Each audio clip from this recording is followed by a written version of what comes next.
If you can imagine 6 days and 6 nights of continuous rain. It was that fast. There's no time to think. Everything was just crashing down on us at once. That's when it got chaotic. We were the only American team with search dogs. Anywhere we went, you couldn't get away from the smell of death.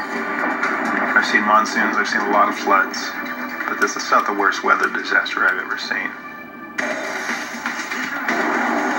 Now, from the Weather Channel, it's Animal Storm Stories.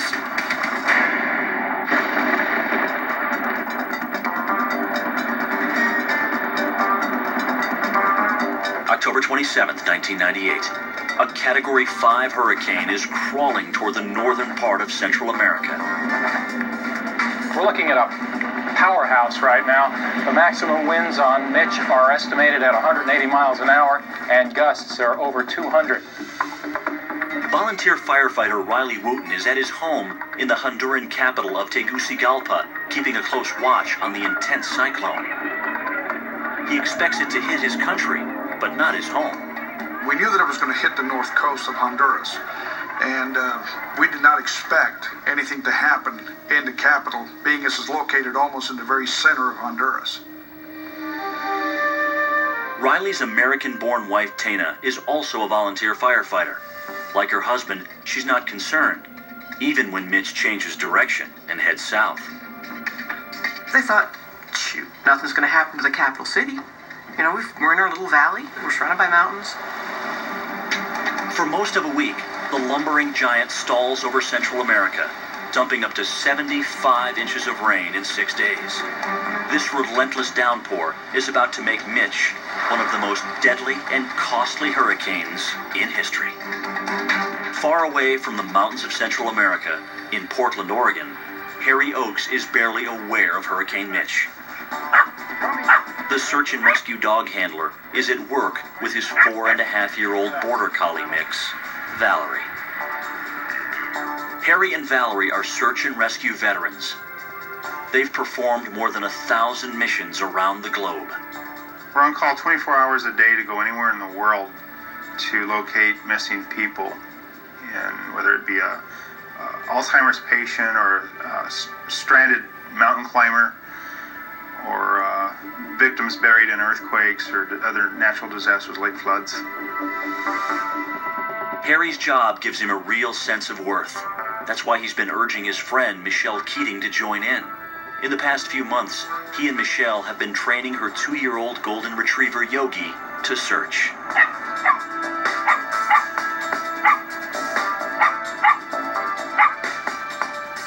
Harry can tell Yogi has what it takes, an eagerness to learn and a big heart. Yogi is a big lover, period. He's like a big teddy bear.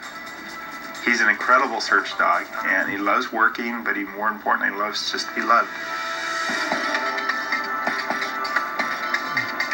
Search and rescue is a demanding activity for both humans and animals. When looking for a victim, every dog gives distinct alerts, which the handlers must learn to read. They're called live alerts and death alerts. A live alert is somewhat universal with the different dogs, and that's their tails out, their ears are up, and anyone can actually recognize a happy dog. A death alert is also easily recognizable.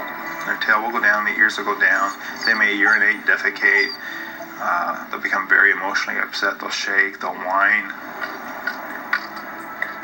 Although Michelle and Yogi have not been working together long, she's getting good at understanding his signals. Yogi's very subtle. When he sees or senses a dead victim, he looks at it really quickly, and then you can almost see him shudder, and then looks away. Michelle has no idea that in a matter of days, she'll see that reaction hundreds and hundreds of times. November 1st, 1998. Tegucigalpa, Honduras is being choked by Hurricane Mitch. In less than a week, torrential rain has flooded the capital city. If you read the Bible and you can imagine what 40 days and 40 nights of rain are like, only it was only 6 days and 6 nights of continuous rain, heavy rain. The Choluteca River, which runs through the city, has burst its banks. Waves of water drive hundreds of thousands of residents out of their homes to higher ground. The water had gone from knee-deep to waist-deep. It was that fast. There's no time to think. Everything was just crashing down on us at once. Tana Wooten, her husband Riley, and the Honduran Fire Department have been working for days to evacuate low-lying areas susceptible to flooding and mudslides. We were running through the neighborhood and knocking on doors and getting people out. That's when it got chaotic. That's when we really knew that there was a disaster happening in Tegucigalpa. What started as minor flooding is now becoming deadly. Tana and Riley join the rush toward higher ground. Then all they can do is watch as people, cars, refrigerators, and trucks are swept into the Choluteca River. One of the hardest things for a firefighter is to be on the banks of the river and see cars go by in the river with people in those cars, and you can do absolutely nothing for them.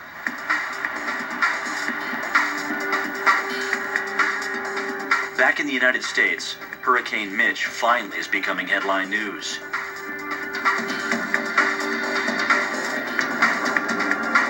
From his home in Portland, Oregon, Harry Oakes watches the reports with his dog, Valerie. They had 40 inches of rain in 2 days, which is unimaginable. I mean, once I heard that, how bad it really was, once it hit, contacted the Honduras consulate. Harry needs approval from the consulate in order to help. The process can take days, but Harry is confident he'll be allowed in the country. And they said certainly, because they were the only American team that had offered with search dogs. November 3rd, Mitch is now a tropical storm and is moving across the Yucatan Peninsula. But it has left most of central Honduras underwater. Hundreds of people are stranded on top of houses, desperate for help. Initial estimates are staggering. 9,000 people dead and another 9,000 missing. Tana and Riley Wooten face the difficult task of trying to locate survivors. We pulled so many people out, and it got so to the point where we were just happy to find live people, because after that we'd found enough dead people to fill a book. Back in Oregon, Harry Oakes waits for clearance to enter Honduras. He knows that as each day passes, the chance of finding survivors diminishes. Most people are found alive within the first 48 hours, and after that it just goes downhill. Harry has called his friend Michelle Keating to see if she and her dog Yogi are willing to volunteer. She'd been on a lot of searches, but she'd never done a disaster search. Despite her lack of experience, when Harry calls, Michelle doesn't hesitate to say yes. From the time that I was quite young, I always wondered if I could put my life on the line for something greater than myself. Harry warns Michelle about the hazards they will face. The city has become an open sewer, and disease is rampant. Hundreds of thousands of people have lost their homes. Looting and even kidnapping have become a problem. I sat her down and I told her, I can't guarantee her safety. He said, "You can think it over if you want. You don't have to decide right now."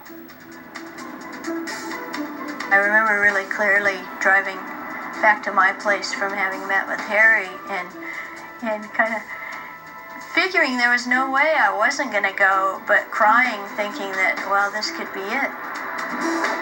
On November 5th, Harry receives word from the Honduran government. He and Michelle are cleared to go, but they must pay for their own plane tickets and immunizations. As the handlers prepare for the journey, Yogi and Valerie sense an adventure. They knew that something big was coming because we loaded so much gear on, so they were excited. On November 10th, The K-9 crew is on a commercial flight bound for Honduras. As they near the capital city, Harry gets a glimpse of the devastation. We saw a lot of flooding, a lot of mudslides, hillsides collapse, a lot of destruction of buildings. We saw 5 bodies wrapped in sheets just laying there next to the cemetery waiting to be buried. So it gave you an idea that we were in for a mess.